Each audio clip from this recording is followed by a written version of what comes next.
Good morning. Thank you for joining us for this week's weekly Wednesday presentation about programs and services offered through NYSEG and their community advocate. This presentation is being recorded and will be uploaded to the Otsego County Office for the Aging Facebook page and to our county website. I ask that everyone except the presenter and myself keep your videos turned off and that you remain muted unless you have a question. Please feel free to unmute yourself and ask questions as we move through this presentation. You can also use the chat feature if you prefer, and I will ask those questions for you. For those who are new to weekly Wednesday presentations, we host presentations every Wednesday using the same link at 11 a.m. Topics are on various community-based organizations that offer programs and services in Otsego County. This was established in October of 2020 as a way to continue education on services and supports amid a global pandemic. For those who do not know me, my name is Alicia Chase. I am Otsego County's long-term care coordinator. That's a mouthful. My role here at Office for the Aging is to supervise the New York Connects program, which provides information and assistance on all long-term services and supports available in the county. Although my office is under Office for the Aging, we are unique in that we are able to help anyone of any age who is looking for help navigating this complicated long-term care system. We can assist those who just want information and assistance, need referrals to other community-based organizations, such as the Department of Social Services, Mental Health, Otsego County SPOA, Catskill Center for Independence, Family Resource Network.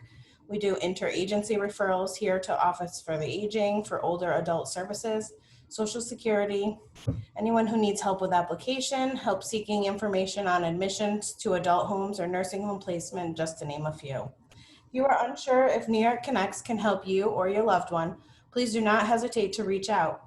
We also have a New York Connects partner, Vince Baker, with the Independent Living Center in Oneonta. Those wishing to reach out to me can do so by calling Office for the Aging at 607-547-4232, and I'll put my contact in the chat box. At this time, I'm going to turn the program over to Pam, a community advocate for NYSEG, for today's presentation. Thank you, Alicia. I appreciate the invite to present at this week's workshop. Good morning, everyone. My name is Pam Munoz. I'm a customer advocate here at New York State Electric and Gas, and I cover our Oneonta division, and that includes Otsego County. I'm looking forward to spending about the next 40 minutes with you or so to share some of NYSEG's programs and assistance that is available that hopefully will be able to help you assist the folks that you work with.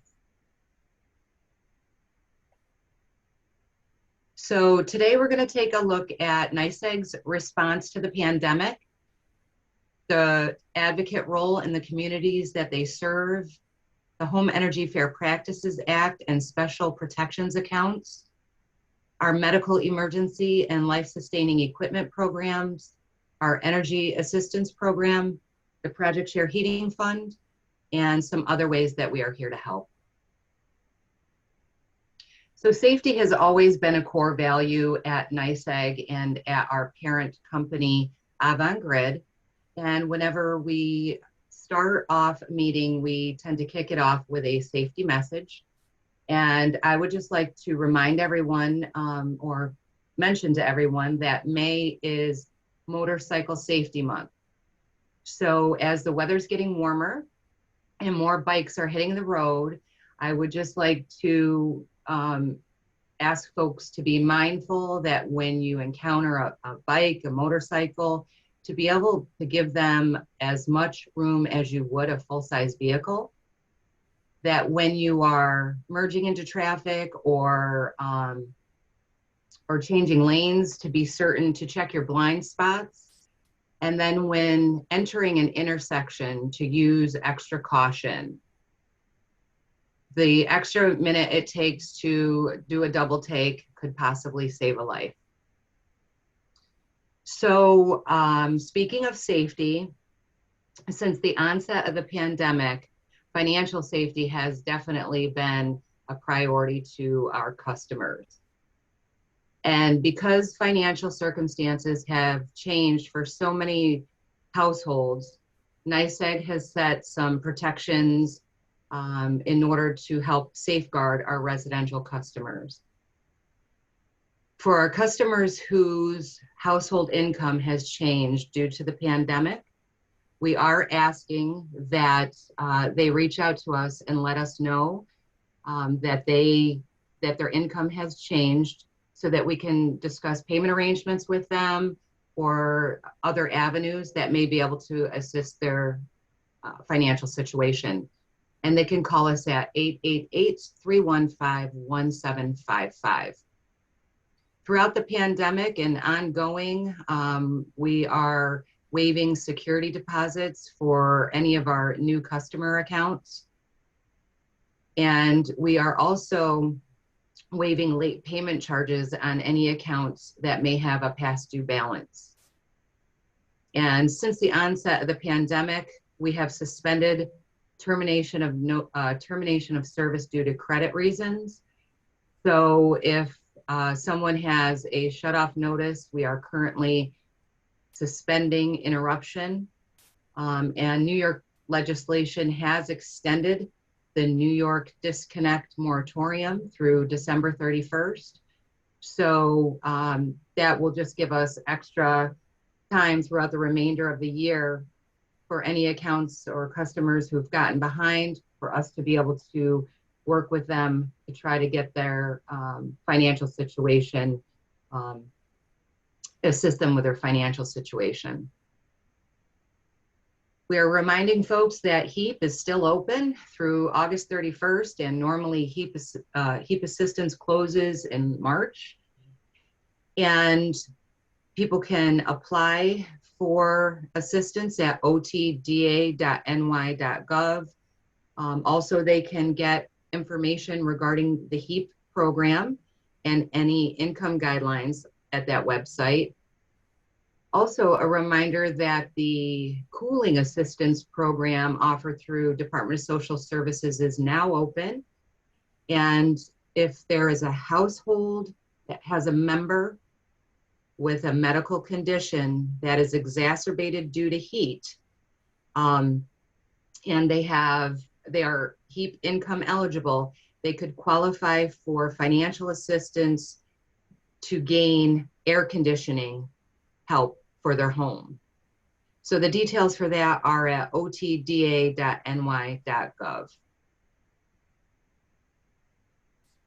So NYSEG's parent company, Avangrid, has a total of 9 advocates that cover their service territory throughout New York State. 7 advocates cover NYSEG territory, and there are currently 2 advocates covering Rochester Gas and Electric.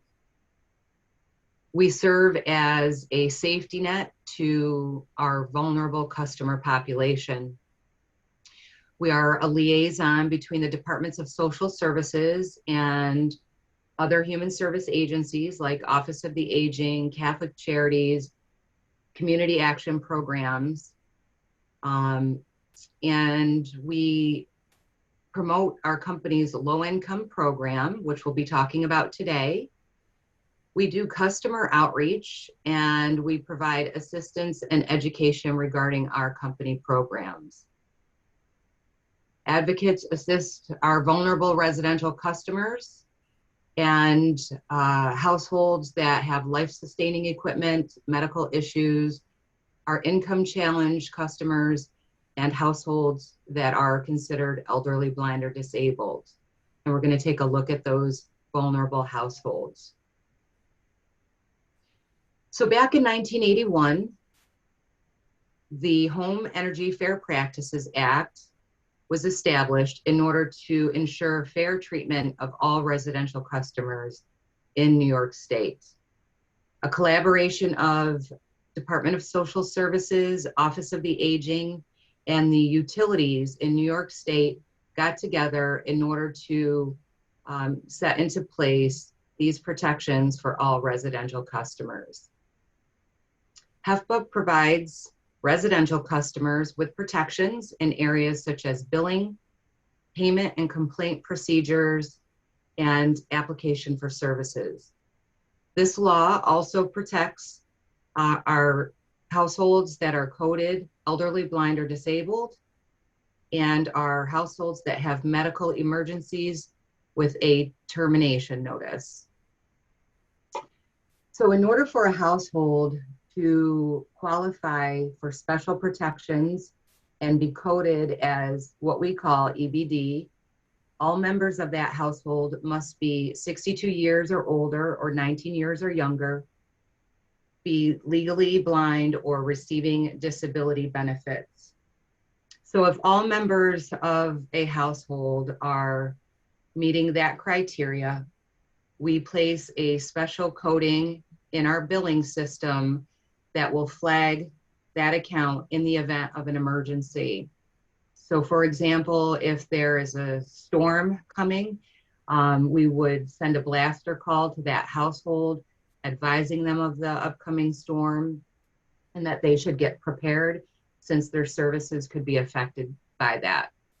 Also for our EBD households, if they receive a termination notice, the account would be referred to a NYSEG advocate or to an advocate for review, and we would reach out to them to try to help them with their financial situation. Other households that qualify for special protections are those that have a serious illness or medical condition that could be aggravated by the loss of utility service and have a termination notice on them. So for households that have a member with a serious illness and a termination notice, they could have their doctor or medical professional reach out to us, and they can give us a call. If they do that, they would have to follow up in writing within 5 days. But once we hear that there's a medical condition in the household, we would place a 30-day hold on the account in order to be able to provide a protection for that medical situation and allow time to be able to work with that household regarding their financial situation. If for some reason we're not able to work out the financial situation within that first 30 days, and if the medical condition is ongoing, a household can receive further protections. It would, however, require additional documentation from them. And certainly if you're working with someone who has a medical condition and a termination notice on their NYSEG account, please have them call our customer service center for further details. So our life-sustaining equipment program is focused on customers who are using one of 6 different pieces of life-sustaining equipment and who are looking for special protections during outage-related situations. So in the event of a storm outage, or if there's a planned outage due to upgrades on our equipment or maintenance on our equipment. A life-sustaining equipment is defined as medical equipment that sustains, restores, or replaces a vital bodily function, and unplanned failure of the equipment would result in a predictable and immediate threat to the person using that equipment. The 6 pieces of equipment that qualify for coding are a ventilator, a feeding pump, suction machine, dialysis equipment, oxygen concentrator that's used continuously 24 hours, or an artificial heart device. All equipment must be used in the household. So if, for example, someone is taking dialysis equipment, but they are going to the hospital for their treatment, they would not qualify for special protections on their residential account. The objective of our life support program is to identify customers and household members who could be using electrically operated life support equipment, to code those accounts in our billing system once it's been validated by a physician, to flag the account in the field with a medical seal on the meter, to implement interruption procedures in case there are any credit issues, and then make every reasonable effort to assist this household in the event that the service is interrupted due to storm or due to planned outages regarding equipment maintenance.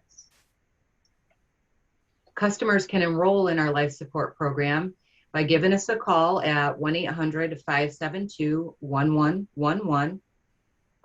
We would provide them with a survey that needs to be completed. It does ask specific information about the equipment and the life support user.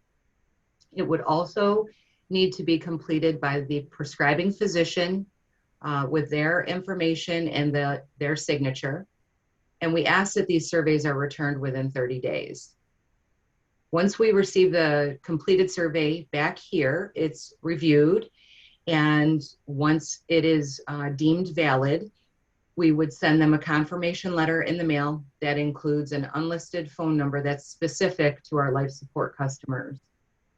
Also, when I'm enrolling someone in our life support program, I definitely reach out by phone to let them know that they've been enrolled, to be on the lookout for this confirmation letter in the mail, and let them know that if they want to continue enrollment in the program, that annually they'll have to update their information with us.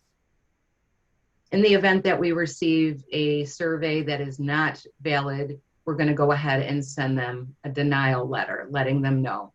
So either way, when we receive a life support survey, we're going to notify them by mail. So at this point, I would just like to take a pause and see if there's any questions that would like to be addressed at this time. Remember, you can unmute yourself and ask your questions, or you can type them into the chat and I'll ask them for you.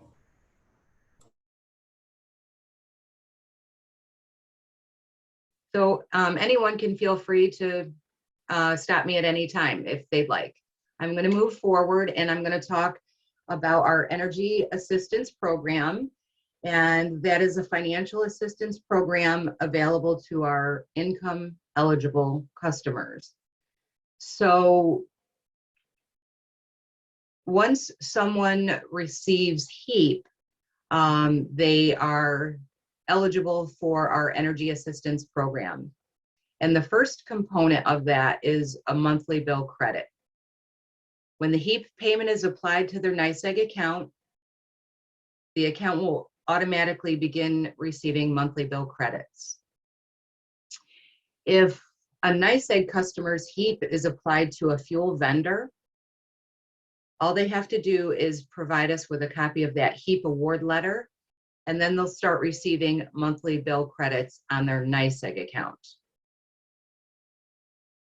Bill credit amounts are going to vary depending upon the HEAP tier that the customer is placed in and whether or not they use NYSEG electric or natural gas for heating. So the HEAP tier is based on the household composition, the number of people in the household, whether or not there's a vulnerable person in the household, and the amount of HEAP that's received, and that is determined by Department of Social Services.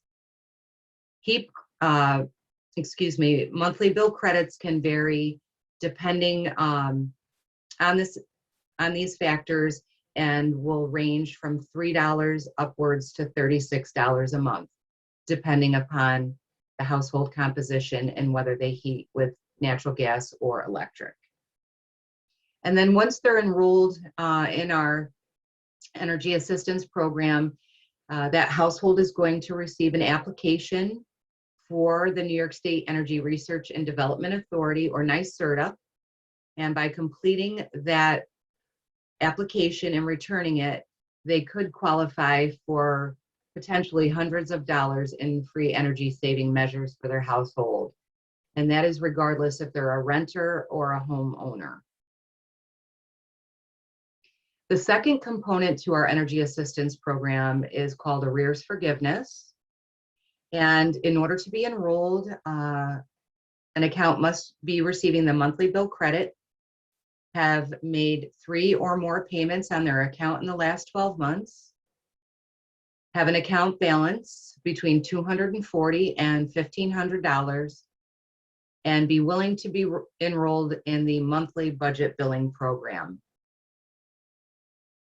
So once the account is enrolled in arrears forgiveness, whatever their beginning account balance is, whether it's between $240 or up to $1,500, it is placed in withheld, or it's like set to the side in a withheld bucket, so that it doesn't receive any type of late payment charges or termination notices on it. The account is then set up on budget billing for new monthly charges going forward.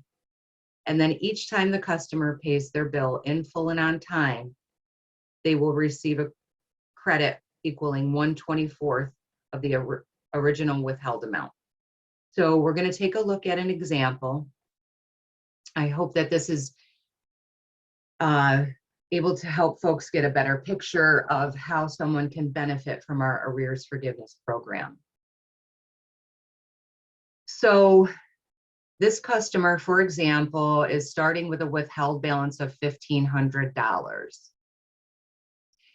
They are then set up on a budget for $100 a month. Monthly budget amounts are going to vary depending upon the property. So when we set someone up on a budget, we're going to take a look at the cost of use for the last 12 months, add it up and divide it by 12 to get an average. And that's considered a monthly budget. In this example, we're going to use $100 as the monthly budget. And then the budget is based on 12 months. In this example, you can see that each month we are billing $100. And each month this customer is paying their budget bill in full and on time. Each month that they do that, they are going to receive a credit equaling 1/24 of the original withheld balance, which is $62.50. And that will reduce their withheld balance monthly by that amount. So this example is set up in a perfect world where they're able to pay their bill in full and on time each month, receiving that credit toward their withheld balance.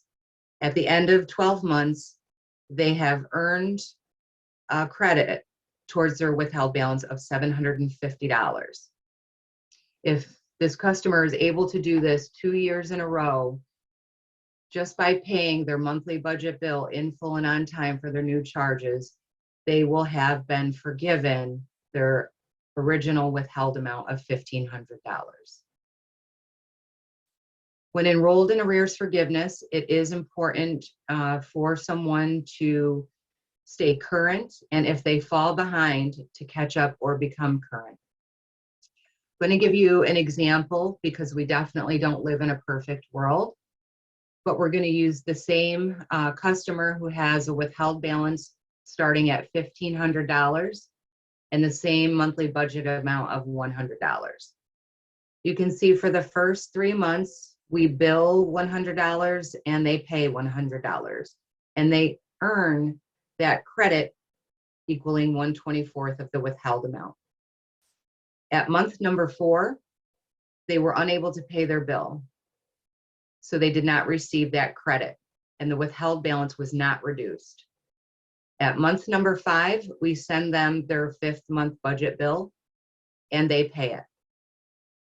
They did not, however, receive a credit because the 4th month bill had not yet been satisfied. Same thing with month number 6. We send them their budget bill, they pay it, but because month number 4 is not satisfied, still not receiving the arrears forgiveness credit. At month number 7, we bill them their $100 budget, and they make a $200 payment to satisfy month 7 and also to take care of month number 4. They then again receive a credit for their arrears forgiveness. You may ask here why they didn't receive a double credit because they made a double payment. Reason being is they have to pay their monthly bill in full and on time for the month that the bill is issued. So in this situation, they did pay their 7th month bill on time, but they did not pay number 4. So for the remainder of the budget billing season, they did pay their bills in full and on time. They earned that monthly arrears forgiveness credit. And in this example, instead of earning a credit of $750, they earned a credit of $562.50 in order to reduce their withheld balance. So because it's not a perfect world, we allow 36 months for a customer to complete this program. And if they get to the end of the 36 months, if they still have a remaining balance, we could certainly offer them a payment arrangement on it. If well enrolled in this program, a customer misses 3 consecutive payments, they would be dropped from arrears forgiveness. Unfortunately, at this time, there would be no re-enrollment. And then while enrolled in arrears forgiveness, a customer is still eligible to apply for HEAP assistance. If you're working with someone who's received HEAP towards an alternate fuel vendor, please have them send their HEAP award letter to us so that they can start getting a monthly bill credit or be enrolled in our arrears forgiveness program. They can fax it to 1-800-325-9920 or email it to our energy assistance program at NYSEG.com or send it in the USPS at P.O. Box 5220 in Binghamton, New York, 13902. And just check to see if there's any questions specific to the arrears forgiveness program at this time.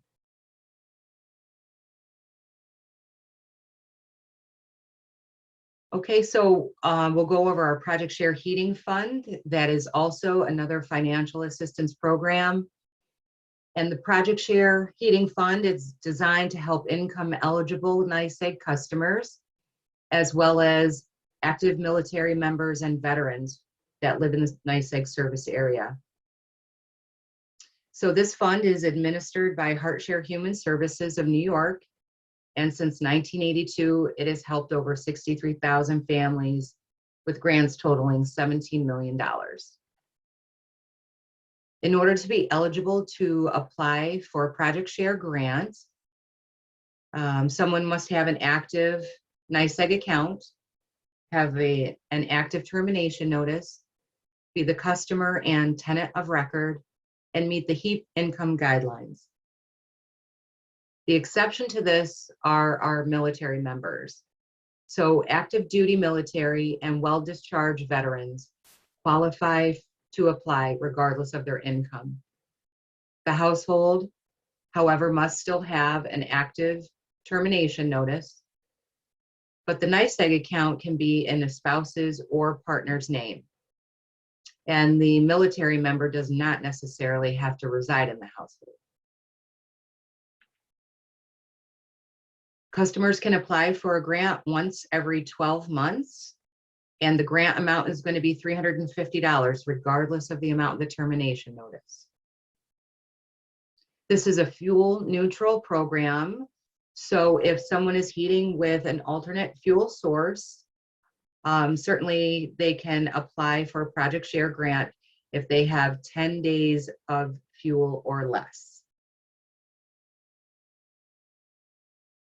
When someone is applying, the documentation required would be if the HEAP was applied to their alternate fuel supplier, we would just need a copy of their HEAP award letter or a copy of a bill showing HEAP was applied. If the HEAP was applied to NYSEG, then within the last 12 months, we would not need any additional documentation. And if someone is applying under military guidelines, a copy of their DD-214, Veterans ID, or a New York State driver's license with a veterans designation would be sufficient for documentation.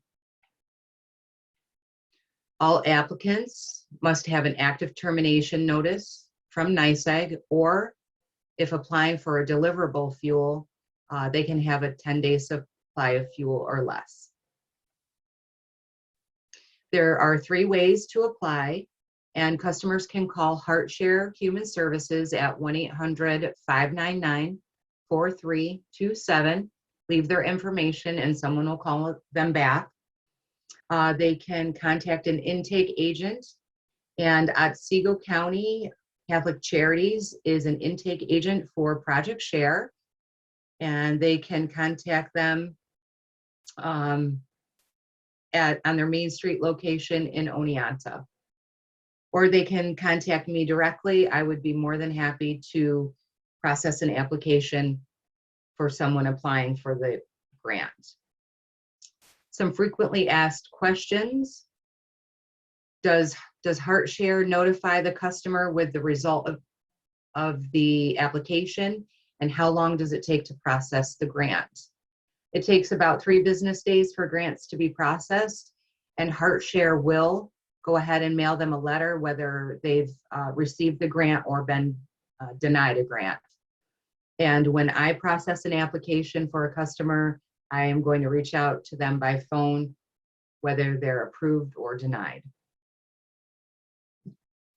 If someone applies for a grant and their termination notice is less than $350, how much will they receive? So for example, if their termination notice is $280 and the account balance is $300, they're still going to receive $350, regardless of the termination notice or the account balance. And is Project Share opened year-round? So Project Share does remain open until all funds are exhausted. Typically, because Project Share is a fund of last resort, so if someone is eligible for HEAP, and they have to be eligible for HEAP unless they're a military member with Project Share, they must exhaust all HEAP resources before being able to apply for a Project Share grant. So whenever HEAP is open longer, then Project Share tends to run longer. So it will remain open until all funds are exhausted. The Avangrid Foundation contributes to this program along with NYSEG employees, our customers, and private donations are given in order to support the funds here. And I just thought I'd put this screen up again for methods for applying. Well, I took a moment to ask if there are any questions specific to our Project Share Heating Fund.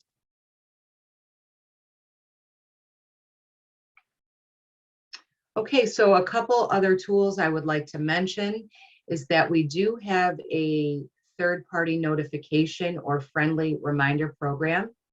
And this works well for people who like to travel and may not get their mail in a timely manner, or if someone just wants to designate a third party to receive a copy of their regular monthly bill.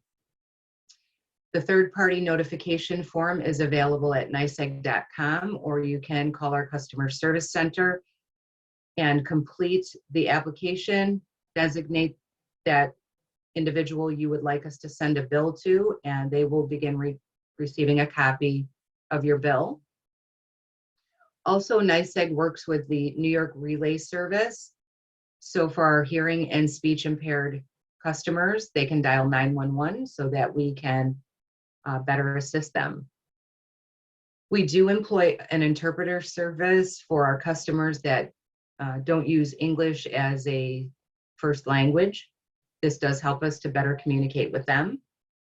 And then we do, for our customers who prefer large print billing, we do have a site saver bill, and their monthly bill along with the monthly energy lines that comes with their bill would be sent to them in large print. There are a couple of payment arrangements that we have available for our customers that may not be able to pay their bill in full. We have a standard agreement that would require 15% down payment of the account balance. And then the remainder would be broken up in 10 months. That would be billed along with their new charges for the following month's bill. And then we have a minimum payment agreement, and this does require someone to update a financial statement regarding their income and expenses over the last 4-week period. And then if their expenses exceed their income, they would be eligible for a payment arrangement with no down payment, and then they would pay $10 a month plus their new charges beginning with their next month's bill. And then also if someone needs a negotiated payment arrangement and is in between these two, certainly that is something I would be more than willing to work out with them.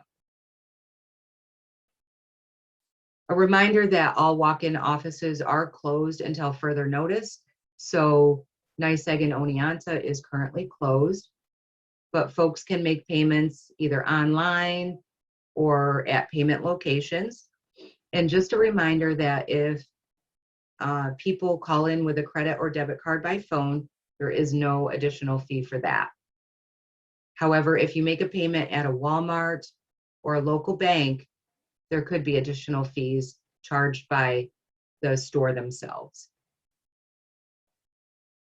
And then one last tool is our mobile app. Folks can download that at the App Store or at Google Play, and they can pay their bill, report an outage, access outage information. They can also submit meter readings and update their account information. Here are some commonly used numbers that people typically use for NYSEG, and also my contact information. If after this presentation you would like to reach me, you are more than welcome to call me at 607-761-6274 or send me an email at pjmunoz@nyseg.com.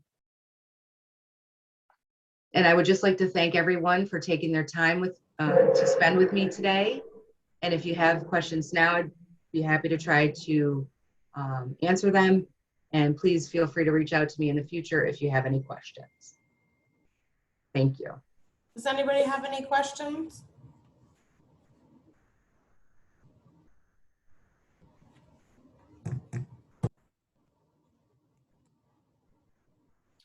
Got some great presentations, some thank yous, but no questions. So if anybody comes up with any questions after the presentation, feel free to reach out. And thank you for joining us today. Thank you.